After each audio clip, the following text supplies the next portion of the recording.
Hello everyone and welcome back to the channel. It is Monday afternoon as I'm filming this and still waiting for whatever Trump executive orders to come in, as it's rumored there will be some involving the Second Amendment, but I do have an interesting tidbit for you on something else, and that is a bill to end state gun bans. Now this one is an interesting topic because I'm a big proponent of states' rights. I think the Fed should be kept out of most things, but then a problem arises when state governments, against the will of the people, infringe on basic and fundamental rights.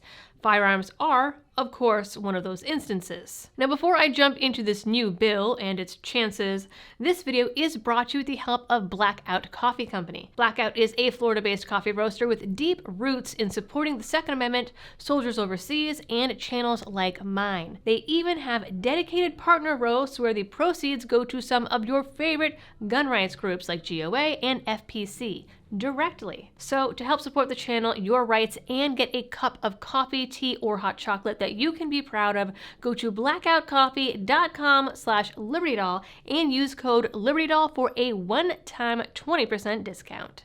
So, Congresswoman Claudia Tenney of New York introduced this bill, and it's promoted as a direct response to, and way to get rid of, New York's SAFE Act. But in reality, it would work to end all state gun bans of any firearm that is lawfully permitted to be owned under federal law. It is co-sponsored by Reps Doug LaMalfa of California and Nick Langworth of New York. The bill, called the Second Amendment Guarantee Act, or SAGA, would not just stop any states from prohibiting the sale, manufacturing, importation, or possession of any rifle or shotgun permitted under federal law, but would end any current bans in place.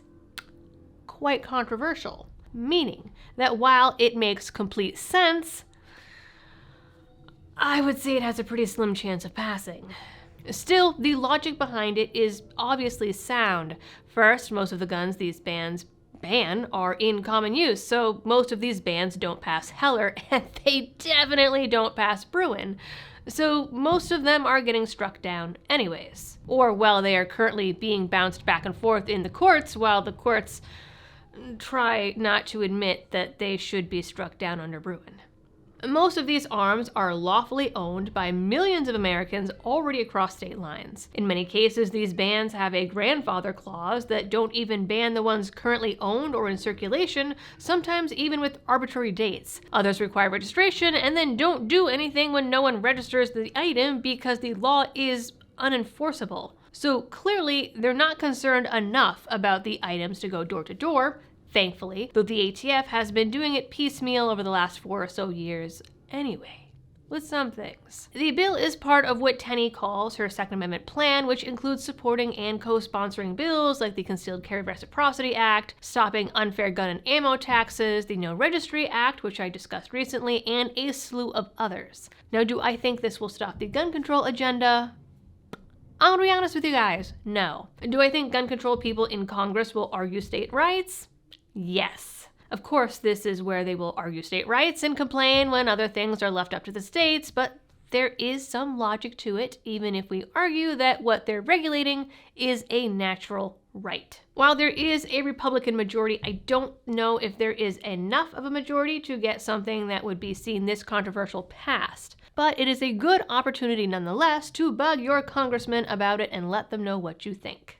Alright folks, short and sweet for this one. You know the drill for all of the algorithm things. Please do them, and as always, thanks for tuning in. Stay safe out there and happy shooting.